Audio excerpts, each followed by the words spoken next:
for the Blues fans that are watching, where do you reckon Blues will finish next this season coming up? Your predictions? I think you're going to win it.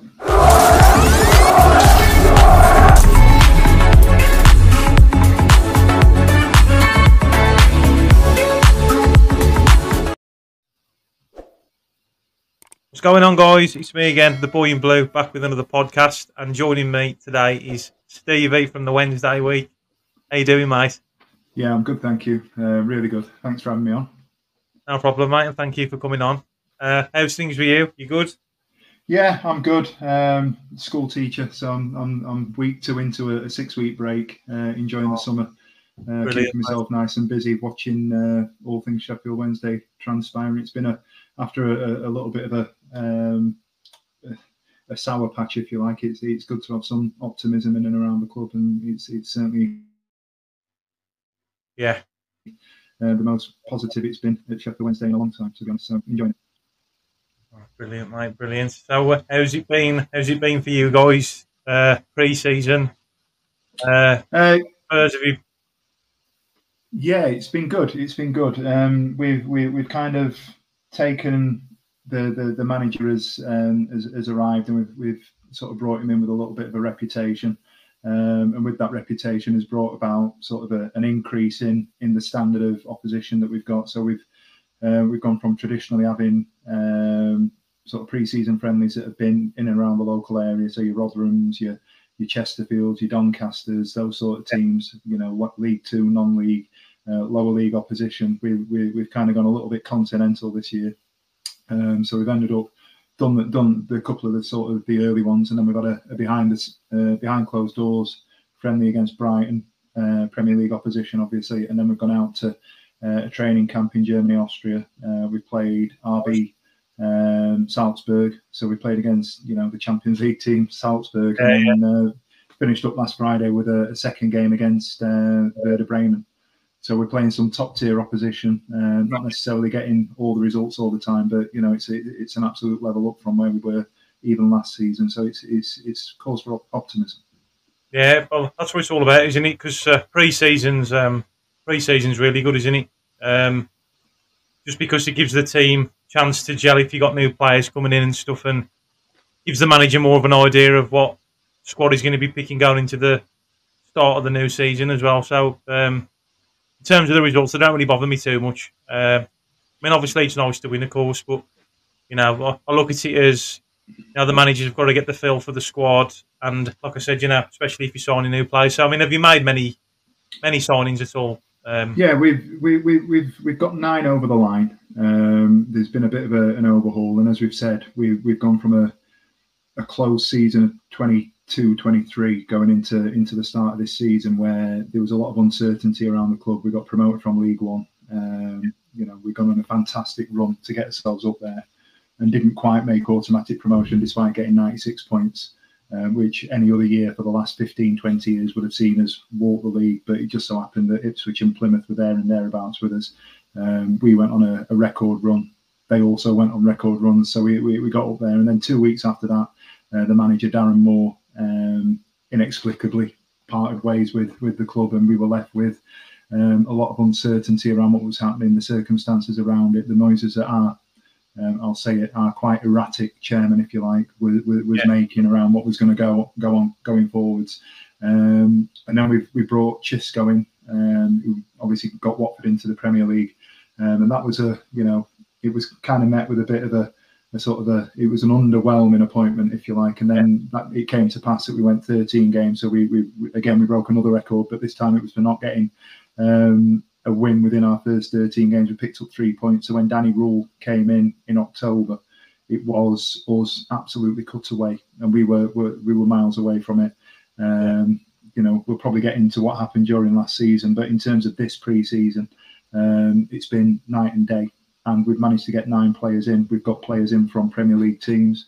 We've got players that have come back from loans, successful loans in the goalkeeper, for example, last season. We're sniffing in and around players that have done little bits for us last year to try and get them over the line again. But we've got a couple of marquee signings already. We've managed to get Chalabar in from West Brom. Optimistic about that one. We've managed to get Valerie in from who was at Southampton previously, has got Premier League experience.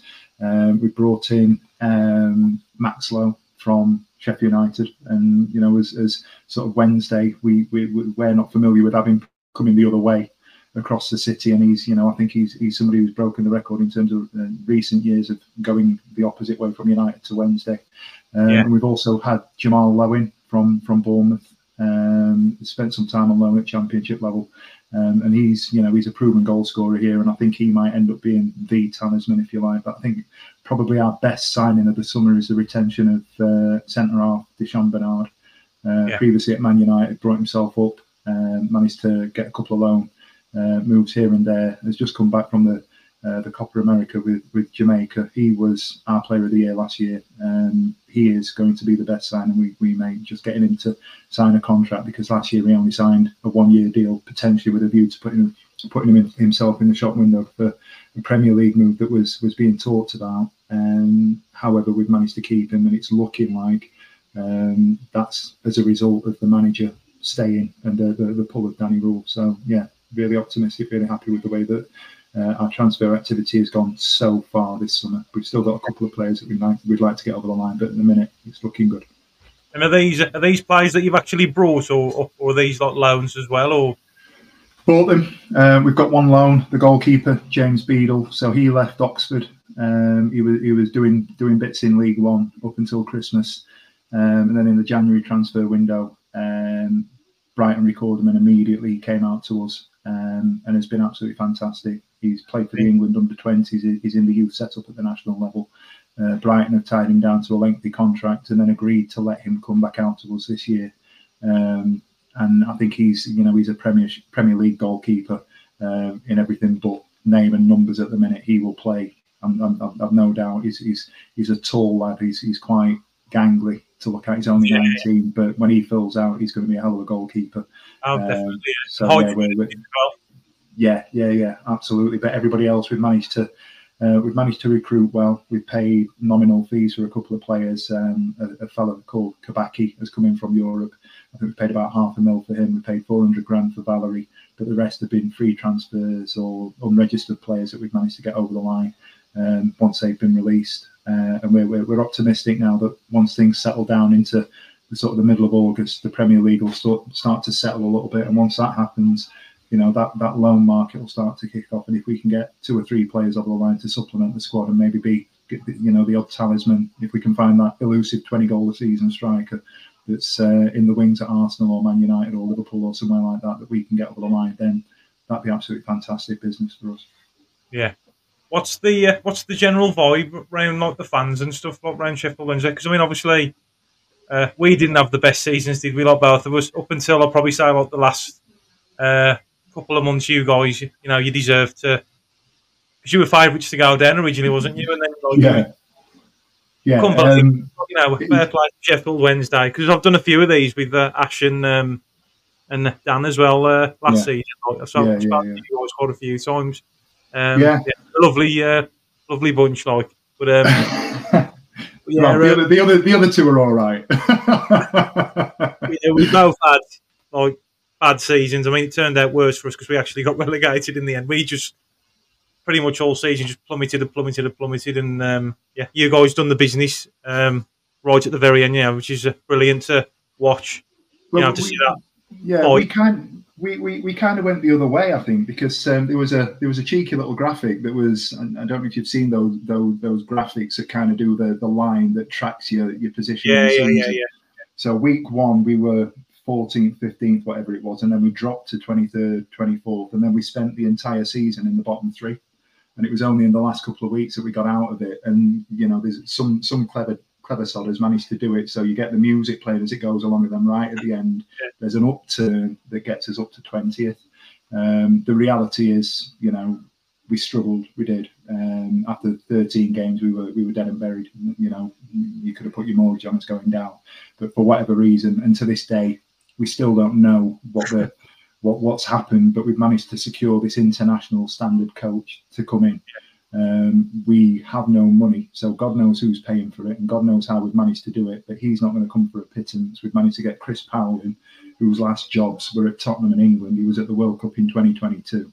He's coming as an assistant manager. You know, we're recruiting from Europe and paying compensation for coaches to come in. We've recruited, our recruitment guy is ex-Arsenal and Man United, and worked with Wenger and Ferguson, and we've got the Arsenal goalkeeping coaches come across as well. So we've got this Premier League set up behind the scenes.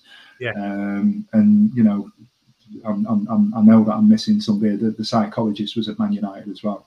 And these guys have come in, and we've gone from having Chansiri at chairman level, whoever was the manager, and then Betty the tea lady was our committee. You know, with a couple of recruiters here and there. We you know, right now we're rich with quality behind the scenes, and that lends itself to the fact that there's a lot of optimism in terms of what's going on. We're talking about spending money, which is what we've done for the first time, or a conversation that we've had for the first time in a hell of a long time, 6-7 seasons since Caballo, since we were actually spending anything like some decent money. So to see where we are now, and the fact that we managed to get out of it in the manner that we did is fantastic. But the truth be told, we, you know, from October, November time, it was clear that we weren't a bottom of the league side. We were comfortably a mid-table side, if not better. And knowing that, and the way that the manager has set up pre-season, and the style of football that he's wanting to play, and the opposition that we played pre-season, he's setting us up to play that expansive press from the front, quick football, transitions in and out of possession, playing through the lines, sitting deep when we haven't got the ball, and making sure that we're compact and hard to play through, but looking to turn the ball over really, really quickly with that sort of German style of football that, you know, the national team have played, and that they played at Bayern Munich, and that they played at Leipzig, because that's where he's got his grounding. We hope that we do it slowly and manage to get ourselves to that point without it being an automatic trajectory, because the reality is, it's sooner rather than later people are going to come sniffing for our manager. That's just the reality. It's going to happen because he is that good. Yeah. So around the club and around the fans, then, is there more excitement this season to kickstart off the season with, in comparison to last season? Yeah, massively. And I think what helps that is our first sort of 5-6 games, the opening run of games, and forgive me without looking, I'm not too sure, but I think the only real sort of challenge that we've got in our opening 5 games is Leeds. So, you know, if you do those things where you look at how many points out of the first 5 games, and I'd comfortably say that we could potentially get 10-12 points out of our first 5 games, and be happy with that, because that's where we are. We're not going to win week in, week out, because even though we've got the manager that we've got and he's doing the business that he is, we're still a club very much in transition. We were playing League One football 2 years ago, and we started off really poorly, and he's inherited a squad that he continues to overhaul, and it's his first pre-season with them. He's only had, well, this is only his second real transfer window, so to do the overhaul, the recruitment's been good, but there's still a bit more needed in terms of us getting the club to where he wants it to be. But it's a work in progress, and we're excited about it. We're happy with the change in sort of, that's good, the way things are going behind the scenes as well. Yeah, the same with us as well. I mean, I'm not sure if you've saw much on Birmingham, but we've obviously got relegated, but the buzz round the fans and stuff, mate, it's just gone the other way. You know, you'd think it'd be like really, you know, doom and gloom and negative, and we're like selling record season tickets. You know, we've had like a good few years of, you know, bad management, bad owners, and now we've had some decent owners come in.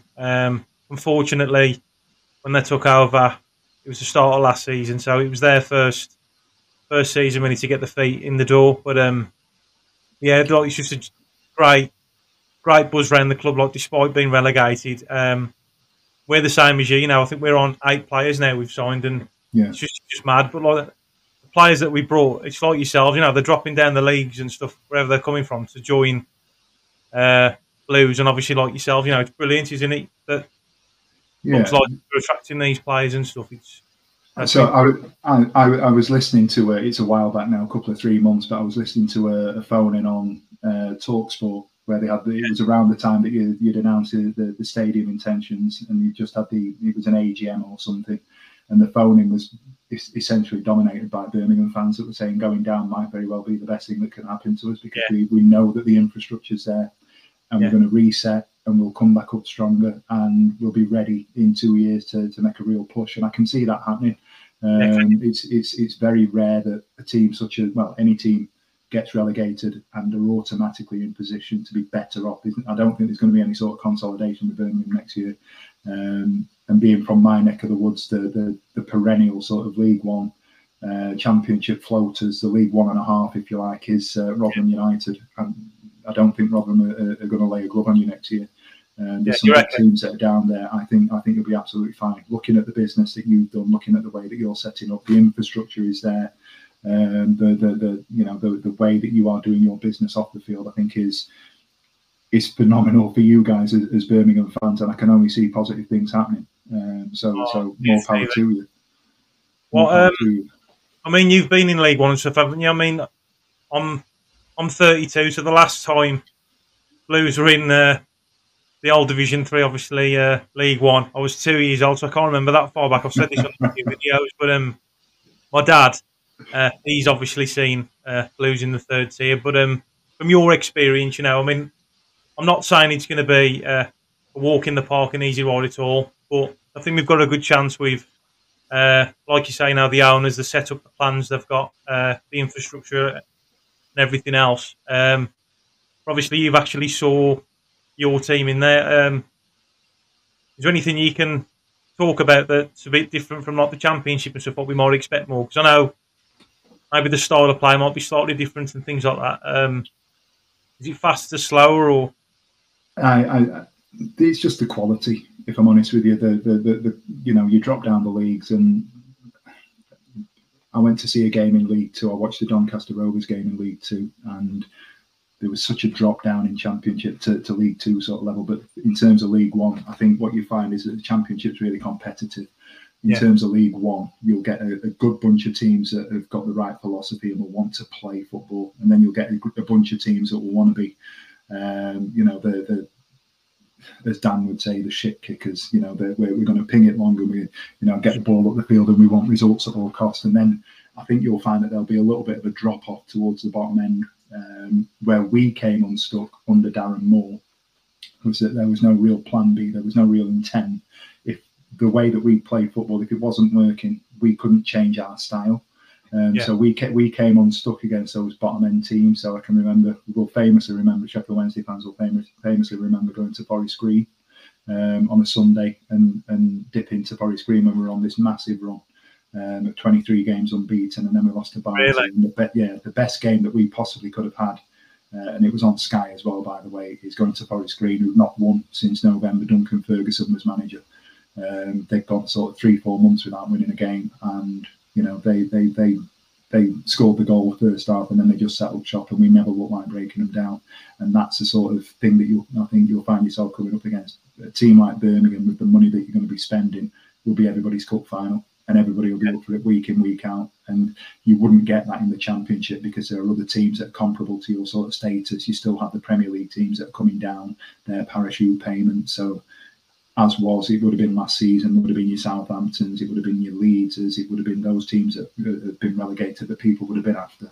So Birmingham in the Championship would fly under the radar, even with the status that you've got a little bit at the moment. But in League One, you're right up there, your head's above the parapet sort of thing, and people are going to be aiming for you. So as a sort of neutral, I'd be advising Birmingham fans to be aware of that, be aware that you're everybody's cup final, be aware that everybody's going to be gunning for you, and you're not going to go 46 games steamrolling teams that on paper you should be beating. There will be an upset here and there, and it's about how you regroup and how you bounce back. And there'll be other teams that are probably more accustomed to playing League One football on a Tuesday night in piss wet through weather in the middle of the cowfield that Birmingham probably won't be. But I think your home form will be important, making sure that St Andrews is a fortress, making sure it's intimidating for teams to get there, and I'm sure it will be. You're talking about record season ticket sales. I think you'll be absolutely fine at home. It's just making sure that you pick up the points away as well. Yeah, it's brilliant. In terms of like pitch qualities and stuff, is there like major differences in some of the?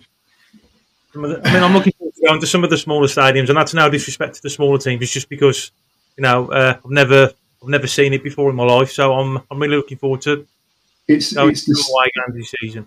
Yeah, it's the stadium it's a stadia rather than the pitches, if I'm honest with you. And that's not to say the pitches are great, but Forest Green's an example. It's a tiny little ground in the middle of nowhere that you have to walk up a massive hill to get to. And, the experience of going to Forest Green with that sustainable ground is more than the actual pitch itself. But I can remember going up to Fleetwood on a Tuesday night. Fleetwood have obviously just been relegated, but going up to Fleetwood on a Tuesday night, and you're thinking about where you're going to park, where the parking for the away fans is, and it's literally a street.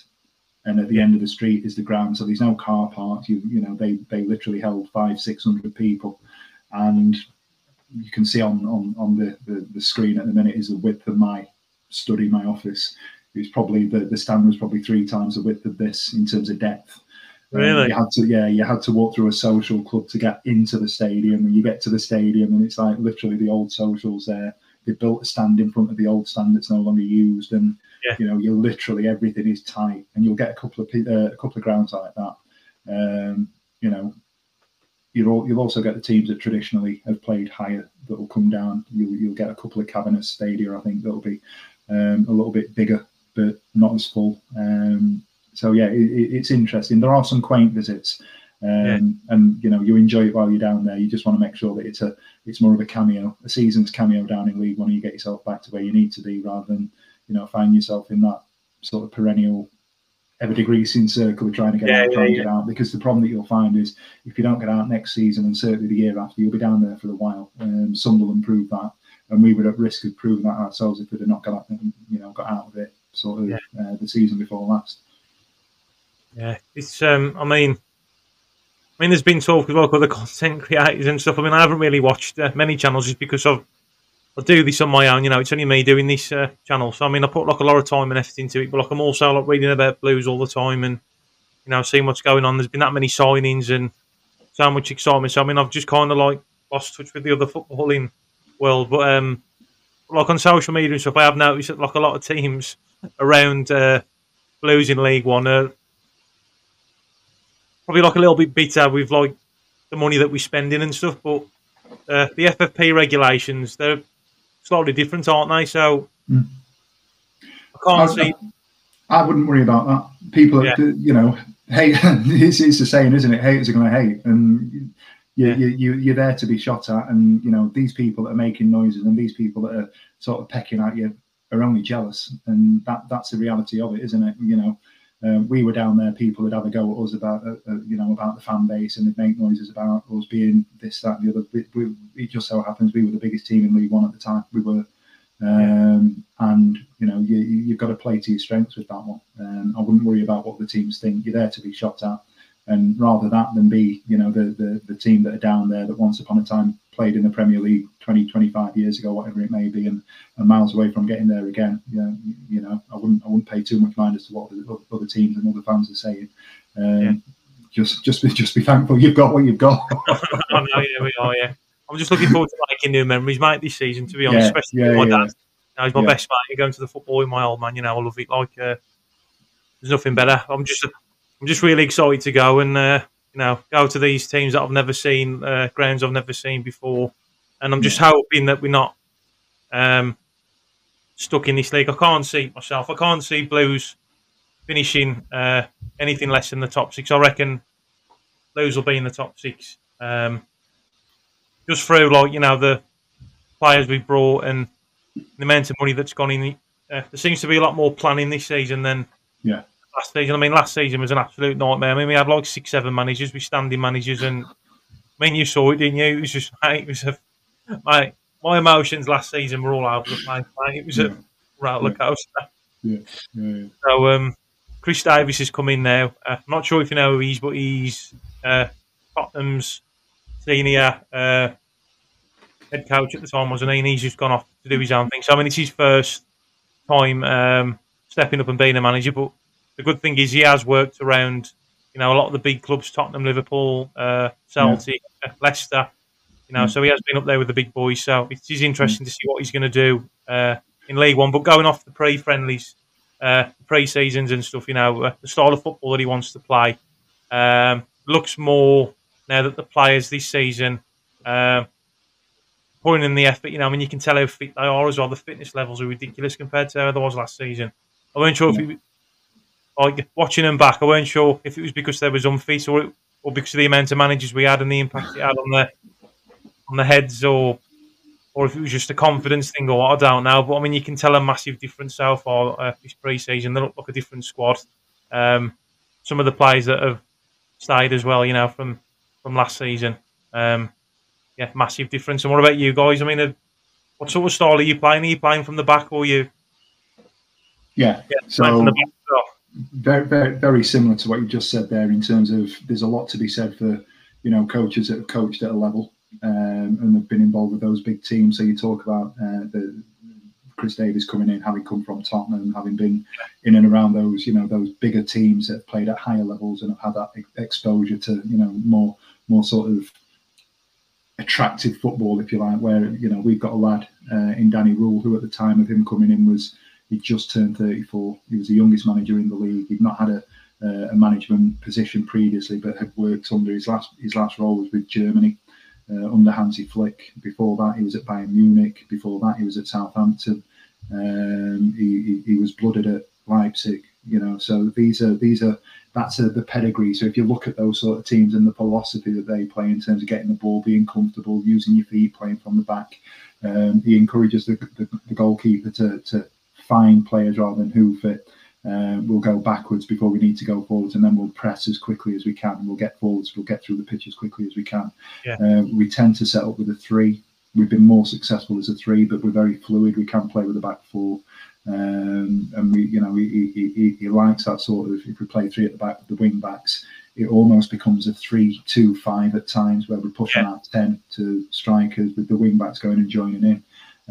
But he's flexible in what he does, and I would expect your guys to be exactly the same. You'll be horses for courses. You'll want to play football at home, but I think you'll know how to double down and sit in when you need to. And on those Tuesday nights, in November and December, when the wind is sort of billowing in and the rain's falling, and teams have got that sort of pack mentality in those little grounds, I think you'll be able to change the style of play that you've got, and we're very similar to that.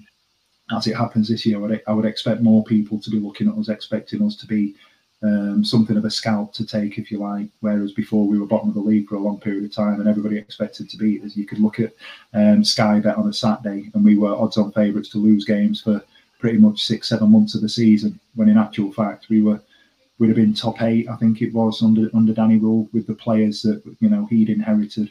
He's still got a 42% win rate. In the games that he played, in 38 games, he's won 16 and lost 16. But that's testament to the style of play, the fact that he's managed to change that as we've gone on. We went on unbeaten run after unbeaten run, and we picked up some big points, and we picked up some big victories against teams that were in and around the playoffs, most notably against West Brom. They ended up in the playoffs. We beat them 3-0 at Hillsborough. We were valued for it. We were very comfortable. And it's that sort of thing that we're excited to see. The style of play, it's dynamic, it's exciting, it's quick. We've got our players that are fit. We talked about the pre-seasons earlier, the pre-season games. Our opposition has been picked with a plan. This is our Brighton setup. They're playing great football in the Premier League, and it's almost like Danny Rule has gone, right, go and watch what Brighton do. This is what you're going to be doing. Go and have a look at how Salzburg set up, because this is how you're going to be playing football. So there's a plan there for us to go and play and emulate that style of football. And he's got a philosophy that he's going to be true to. And it's just really exciting to know that that's the kind of football that we're going to be playing next year, win, lose or draw. He's going to have the supporters on side, because we know that there's a project there that's happening, and it's exciting to be a part of it. Yeah. It's good, isn't it? Like having that proper planning and stuff. And playing that different style of football as well, because it's fairly new, isn't it? Playing from the back, it's only recent years, isn't it? Very often it's been played, so it's decent to watch, isn't it? Like it is better, more possession-based football, breaking teams down gradually, and that's how you win games. But I mean, there's definitely like a click with our squad, like where you can see it now, and a couple of like stray passes as with any football game. But I mean, there's a lot more precision, and it's just nice to watch one touch move, and then. Players not being scared to have the ball, like even though they've got a man on it. One touch bang, move away, and yeah, it's brilliant to watch. It's the fans, isn't it? Because they get the ball and they're comfortable on it, but we still have I sit in the posh seats at Hillsborough, and we've still got the fellas that sit behind us. Get it forward. Goalkeeper gets the ball. It's it long. We're not going to play like that. We just aren't. It's the way that we are now. And the ball gets turned over in the middle third, and people, he should have just hoofed it. And what's happening is we hoof it, and it's just coming back anyway. So the fact that we're trying to play football, it's 2024, and this is how teams that are going to play football with that manager are going to set up. So yeah, I'm like you. I just enjoy watching it. You know, it's good. Question, Stevie, before we go, because this is one of the main reasons why I wanted to talk to you guys as well. There's been reports of a certain individual that you guys had on loan last season. I want to ask about your opinions on him. What rumours you've heard in terms of you guys trying to get him back, and obviously Blues. It's like come out of nowhere like, over the last couple of days that we're interested in signing Ike Ugbo as well. So if you could give us some sort of information on what kind of player he's like. So Ugbo came in, and we had quite a quiet, and it was a late sort of transfer window in January. We got Beadle in really early, and then we got Ugbo in sort of middle of the window. And then we recruited a guy called Jan Paveda, who's now gone to Sunderland. He was at Leeds last year. And a Swansea left back called Pedersen, who, we'll park that one because he just wasn't right for us. It wasn't the right fit at the right time. Paveda, fantastic player, really, really good. Beadle, we've spoken about, was really, really good. Ugbo was kind of in the middle. It was, right, who is this guy? Where's he come from? Oh, we've got him. He was on loan at Cardiff. He's come from a French team, Troyes. And he's going to come in and he's going to be the centre forward. And the first thing you'll do, as you do with any sort of striker, is how many goals did he score for the previous team? And he'd scored something like 4 or 6 goals for Cardiff. And you kind of go, that's not very good. We're after a player who's going to get us 10, 12, 15 goals in the second half of the season. And it took him a couple of games to find his feet. But I remember the second game, he's hit a shot and it's rattled against the bar. And you could almost, the feeling in the stadium was almost, wow. We've got a centre forward here. And I think he scored, he ended up being our second top scorer. He scored 7 goals in 19 games, which might not seem like the best return, but in the team he was playing with, it's effectively just a goal in just over every 2 games. And he went on a run, and in the second half of the season, I think January, February, he was the top scorer in the Championship for that period. His goals came one game after another, with the exception of one. I think he scored something like 6 goals in 6 games. He's a player, at this level. He might not come across as being the most prolific, but he's got all the tools. If you do a bit of digging, Canadian international player. He's an international footballer. He was in the youth setup at Chelsea, so he's been blooded in that system. Has been a bit of a journeyman. Has been around in and around a couple of clubs, but the team that he's with at the moment have just got relegated. The Skin, he's under contract. They put a £4.5 million price tag on his head. We can't afford 4.5 million. We want him, and the noises are he wants to come back to us. Paveda went to Sunderland, and on his social media, he's got after Paveda as if to say, "What, you're not coming back to Wednesday," sort of thing. But it's gone quiet in the last couple of weeks, and I know that there's interest from other clubs that are sort of looking at it. Interestingly enough, we've been linked with another lad who was on loan at Cardiff called Sorry Cabba. They've had a 1.3 million. I think Birmingham have as well, to be honest with you. You might want to look that one up, but I think 1.3 million is 1.3 million bid has been accepted, and he sort of fits the mould of what Ugbo is.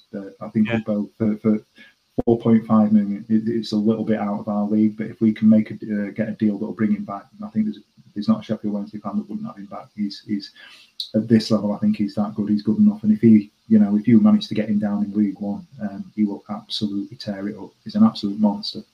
He's a big, strong boy. He's got all the tools.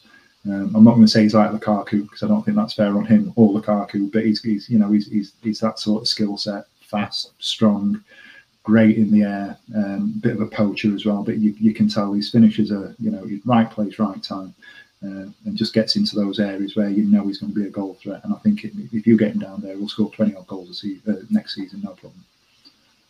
That's nice to know. But you can't have him. I was going to say, I mean, he come out of nowhere not the last couple of days, but I mean, Blues this pre-season, they've like came out with a few surprises. Really, I mean, some of the players, because it was like quiet, and then it was like all of a sudden you'd turn on like the notifications, the news would come on. Now Blues have signed so, and it was like, what? Like, yeah. Now, so this start of this pre-season, they've kept it like under wraps a little bit, but yeah, this one's come about like quite recently. So I mean, it's good to hear your thoughts on that. So you guys pretty much want him back as the fans. Yeah. Yeah, we've got our sort of the best striker that we've signed this summer is a lad called Charlie McNeil, who was at Manchester United, has been released, has been on loan in the lower leagues. We trust Danny Rule, and he's brought him in. He's not been prolific, but we brought him in on the premise that at youth level, he scored something like 60 odd goals in a season and a half, or something daft like that at either Man City or Man United. He ended up on the books at Man United. I think they paid City 750 grand for him when he was sort of 16 years old. Really? So there's him, and then there's Bailey Cadamartri, Danny Cadamartri's son, is on the books as well. He scored 5 goals for us last year. But Ugbo coming in trumps it all. If you ask any Sheffield Wednesday fan, they take him back. They'd have him tomorrow. They put a 4.5 million price tag on him then for. Yeah, that's interesting. Yeah. How old is he? Is he 27? Is he? I think he's a little bit young. I think he's 25, 26. 25, 26. He's still, he's still in his prime. Then really, then he's a good age, really. Yeah. I mean, ideally, it'd be good if we if we signed him, but if he's not coming to us, he can go to you because you guys are in a different league. Then there was talks with Blues getting Jay Stansfield back. I mean, he was brilliant for us last season. I loved him, mate. Love to see him back, and it's like the same feeling as you guys with Ugbo. Yeah. I'd love to get Stansfield back, mate. There's been one or two noises. It's been very, very sort of periphery. It's been right in the background, but there's talking about if there's loans to be done. Can Wednesday look at Stansfield as well? Very different sort of player to Ugbo. Very different. But yeah, I can remember him last season doing bits for you, and somebody that you look at from afar and think, he's the kind of player that you'd want playing in your team shirt. So, brilliant, Stevie. I've loved talking to you, mate. It's been superb. No, thanks for having me on. Thank you for making time for me. For the Blues fans that are watching, where do you reckon Blues will finish next this season coming up? Your predictions? I think you're going to win it. I genuinely think you're going to win it. I think if you get to that point now where you go on a run and teams that get a little bit of momentum behind them, it's important you get off to a reasonable start. I'm not saying that you have to win every game in the first month and a half, but if you get off to a reasonable start and you put yourself in a position once everything settles at your top 3, top 4, then it's there for you. And I think, like I said earlier on, if you can get your home form right and you can pick up points away, you're going to be a very difficult team to beat. Rotherham are always there or thereabouts with Steve Evans going back in there. They're up one year, then relegated the next. They're up, and then they'll go back up again. They'll come back down. They're not good enough for the Championship. They're not good enough. They're too good for League One.